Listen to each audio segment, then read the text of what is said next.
Okay, so hey there, guys. So just going to jump right into it. Today I wanted to talk about this article. Now, this article from Kotaku is something that I think is absolutely one of the worst written pieces of journalism, if you want to call it that, I have seen in my recent memory. This is poorly informed.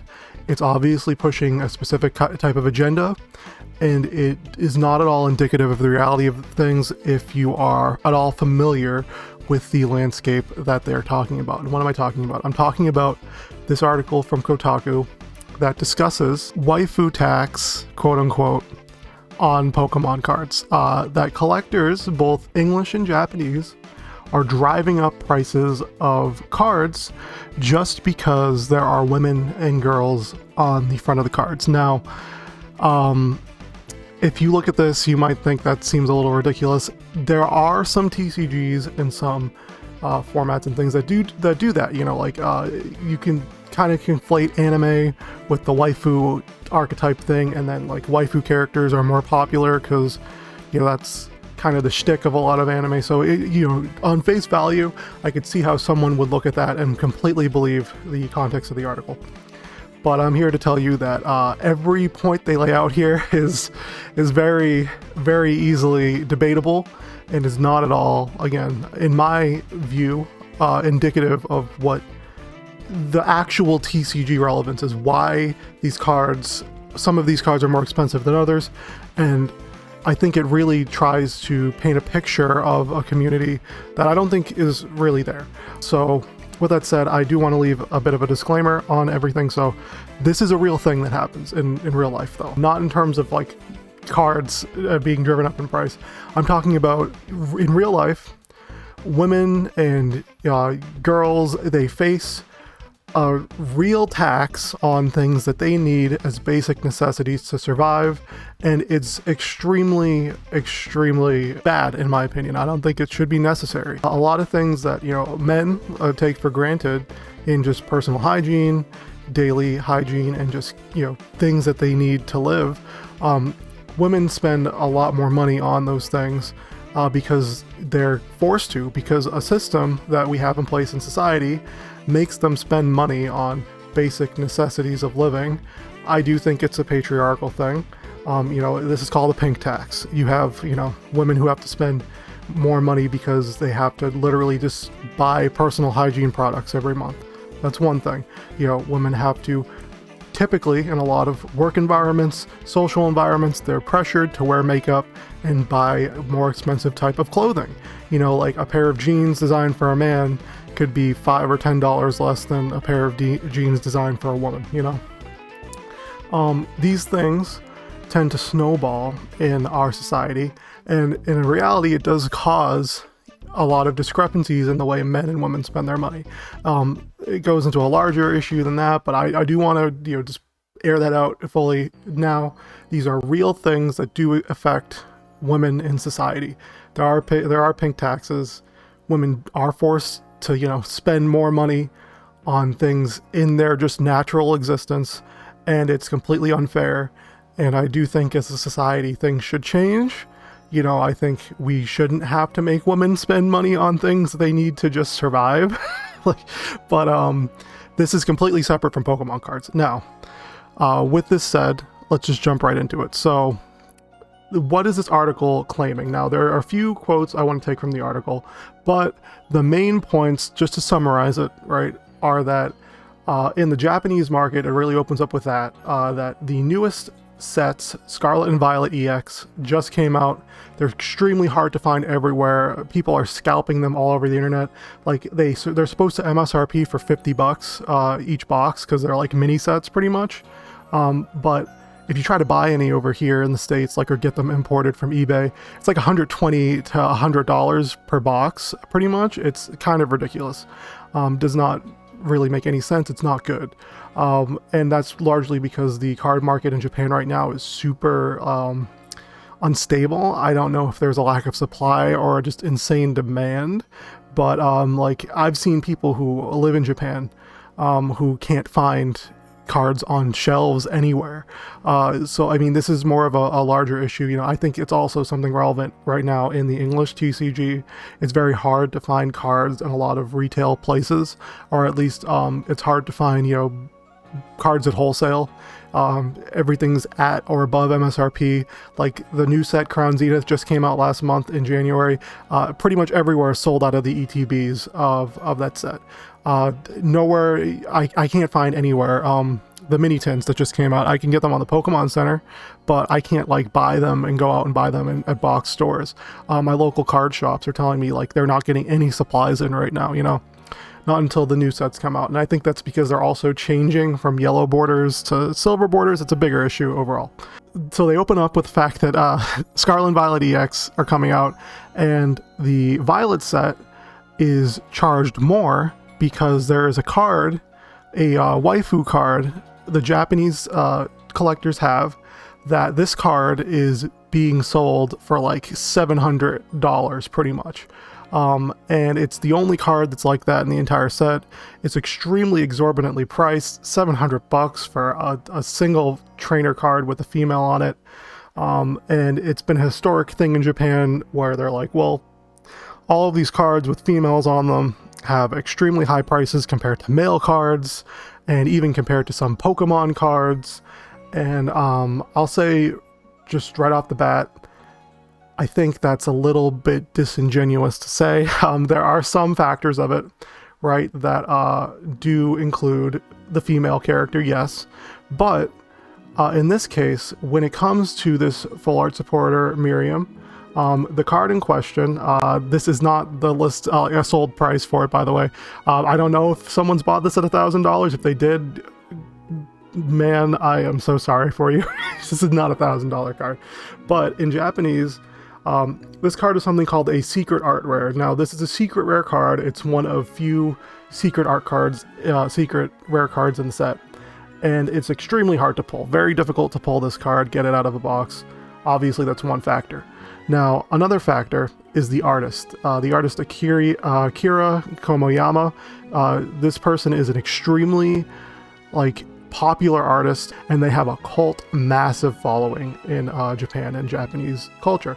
It is the same artist who actually drew this Misty card from Astral Radiance. Now, in Japanese culture specifically, am I going to deny that there is a apparent waifu tax? You know, female character cards tend to be higher than others. Yes, that is kind of true to an extent.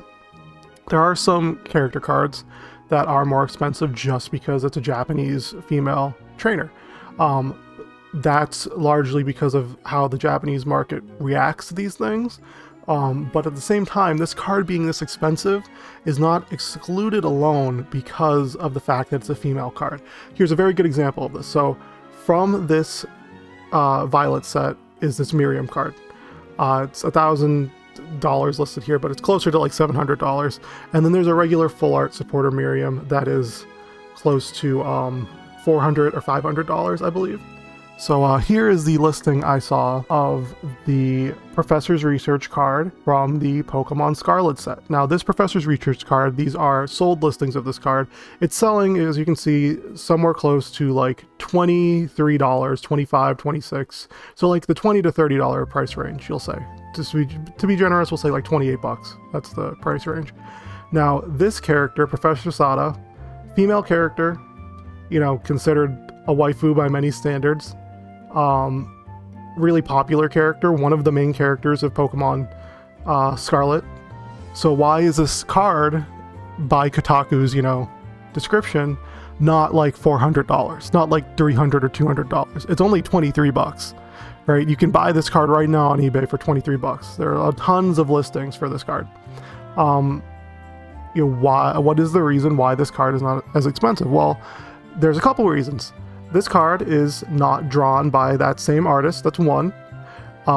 This card is also just a secret rare card. It is easier to pull. It's not you're guaranteed in a Scarlet or Violet box one secret rare. You're not guaranteed an SAR, but you are guaranteed one secret rare. So a lot of times when people open a single box, they can pull this one card. It's kind of common to pull a card like this pretty often.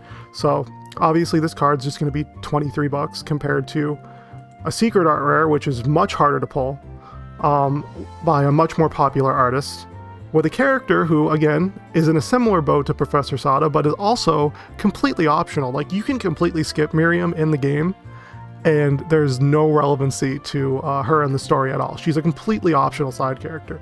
Whereas Professor Sada, again, another waifu type character, very popular, very relevant in the game, and also very relevant because this card is very playable in the TCG, only $23. So that's point one I want to make, right?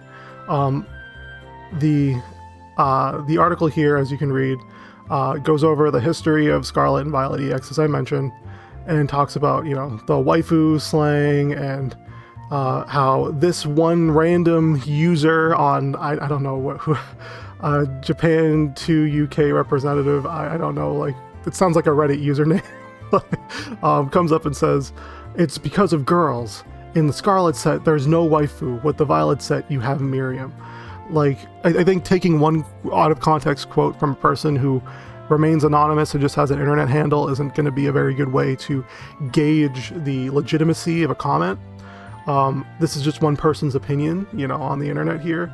And I just laid out straight up like, hey, this character's not popular.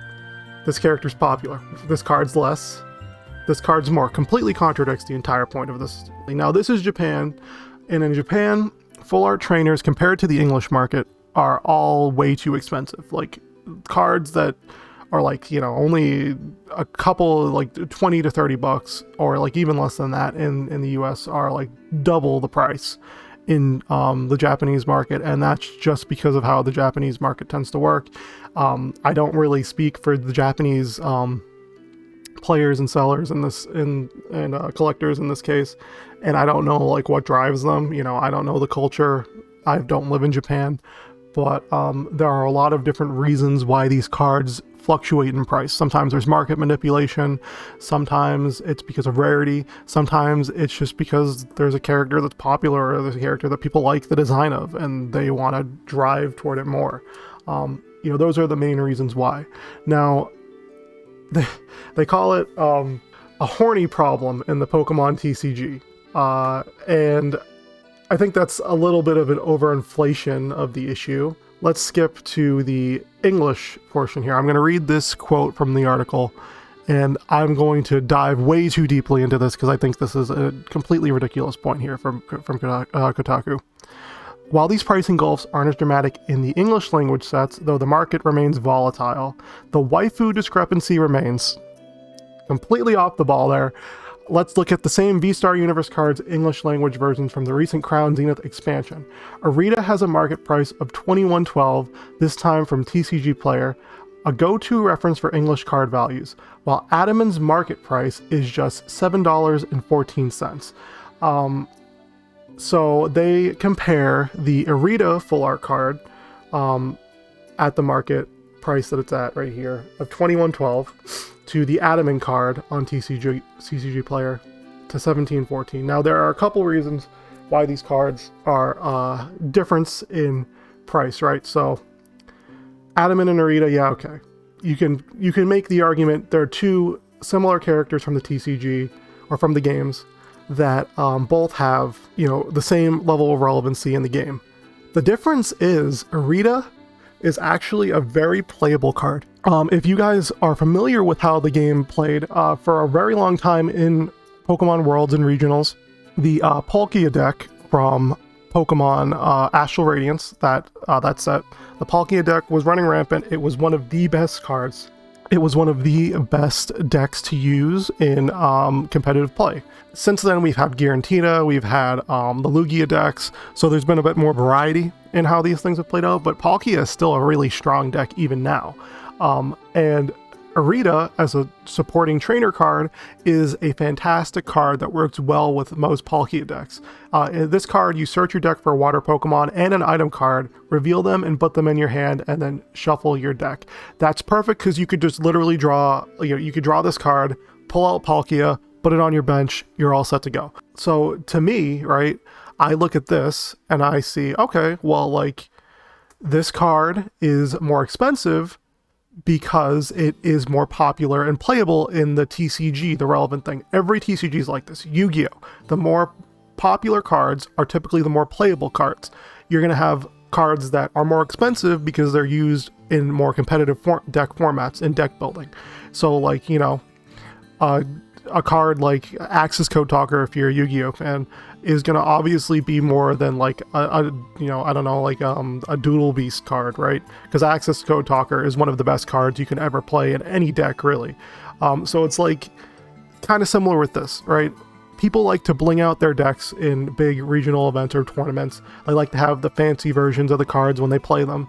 And this Arita card is a extremely good card, really playable, with a popular character. That's going to drive the price up more than it being a female character. And then you also have to keep in mind, there are a ton of other characters that aren't just Arita on this card, male and female. Same with Adaman. A ton of other characters on this card that are not just Adaman, male and female. The only difference is this card, not as playable, metal decks just aren't as good compared to Arita. So that's point number one I wanted to talk about with the English TCG. They completely leave out the playability of the cards. Big factor in it. So next statement. Going back to 2022's Astral Radiance, one can pick up Hoot Hoot from the Setch Trainer Gallery, which depicts people alongside Pokemon, at a market price of $1.26, while Starmie V, prominently featuring Misty in a swimsuit, runs at $39.48. And they put the two cards side to side. I think just looking at this, if you ever opened packs of Pokemon cards before, you can understand why this is the stupidest comparison you'll ever be able to see in your life. But I will continue to extrapolate on this just because I feel like I have to at this point. Starmie V from the Trainer Gallery. This is a black border Trainer Gallery card compared to a yellow border Hoot Hoot card. Now, the pull rates for yellow border cards are harder, or easier, I should say, than black border cards. Black border cards are essentially like secret rare Trainer Gallery cards. It's very difficult to pull one, and with this Hoot Hoot card, or with yellow border cards in general, you'll get one every 4 or 5 packs. It's very easy to pull a full art yellow border card from this set. Starmie V is also a higher value card because it has a more popular set of characters on it. Of course, the price of Starmie V with Misty, a character who is known and beloved by Pokemon fans throughout time, one of the most popular characters in the anime, one of the most popular characters in the video games, along with her signature Pokemon, is going to be more expensive and more popular than a Hoot Hoot card with a random trainer whose favorite Pokemon's Hoot Hoot, whose favorite Pokemon's Starmie. You probably have a ton more people whose favorite Pokemon are Starmie compared to Hoot Hoot. So that's another point I wanted to add here as well. Completely misses the point of the fact that there are differences in rarity between these two cards. One is harder to pull, and also one has a much more popular character. They seem to think that just because these are both full art cards that they're supposed to have similar values. That's not the case at all. So I went onto a big rant about this, and I want to give you more examples of where I think they're incorrect with their assessments here. So I'm only comparing similar sets. This card of Professor Burnett, popular professor card, this card has a market price right now of like close to $8, right? You compare it in the same exact set, literally back to back with this other card, Judge. Judge is going for $18. It's a male trainer card. Judge is $18 compared to Professor Burnett. Professor Burnett, a named NPC and popular character from the Pokemon games, a professor, right, one of the main characters of one of the games, is lower in value from the same set released at the same time and the same rarity as Judge, a random male unnamed NPC character. Why is that? It's because Judge is extremely playable on the TCG right now. This card is running circles around a lot of decks, and people want to get this card in their decks, and they want to have a blinged out version of the card in their decks. So what do? They buy it at a higher price than what they would other random cards. So that's another example. I'm going to use this Lost Origin one as an example. This Nessa card, Nessa, also considered a waifu character by many standards. Very popular card, or very popular character in the games. one of my personal favorite characters in Pokemon Sword and Shield. The market price for this card is like close to $9, right? Let's compare this to Boss's Orders Lysandra.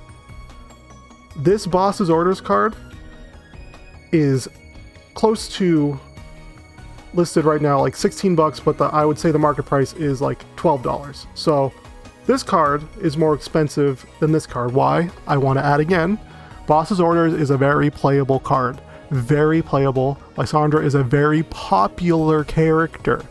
Very popular character from Black and White. People love this character. So this card is also more expensive than this card. Again, same set, right next to each other in the set list, same rarity.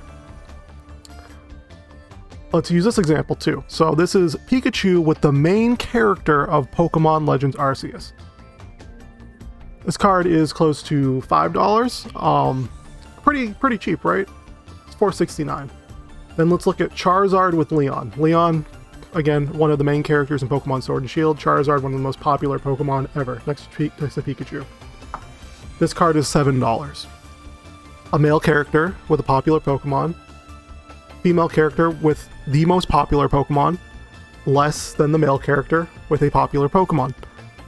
Neither of which are very playable, but people like Charizard, people like Leon, people like, I can't remember her name.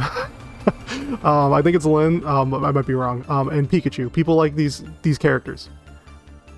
But Charizard is just more popular in the TCG overall as a character. So people are going to, get this card more. It's not because there's a female on this, and it's not because it's a male on this. It's about the popularity of each characters. Another great example, Colress Experiment.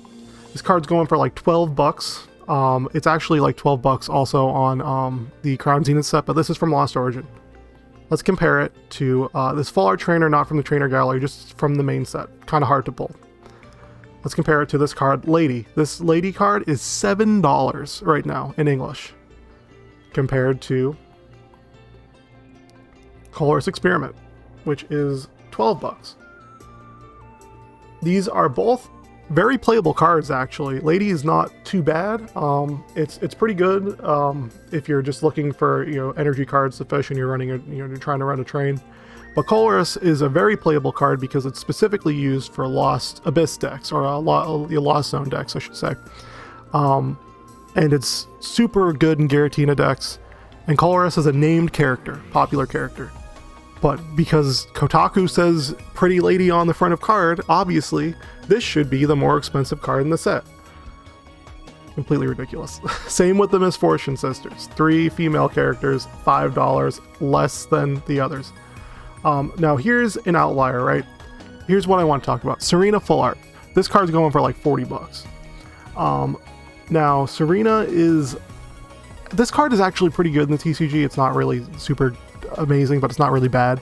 But like this character, Serena, is an extremely popular character from X and Y. People love this character. It was like one of the main characters by Ash's side in the entire anime arc at that point. Also a very popular character because it's pretty much the player character in the game. So $40, okay, you can make an argument that none of the cards I've brought up to this point are $40. Okay, cool. But I want to leave this argument with you as well, that Serena does not, just because Serena is on a card, does not mean that it's going to be an expensive card. This is a $40 card. It's hard to pull. A really good, usable Full Art Trainer. Again, a quote-unquote waifu card. Alright.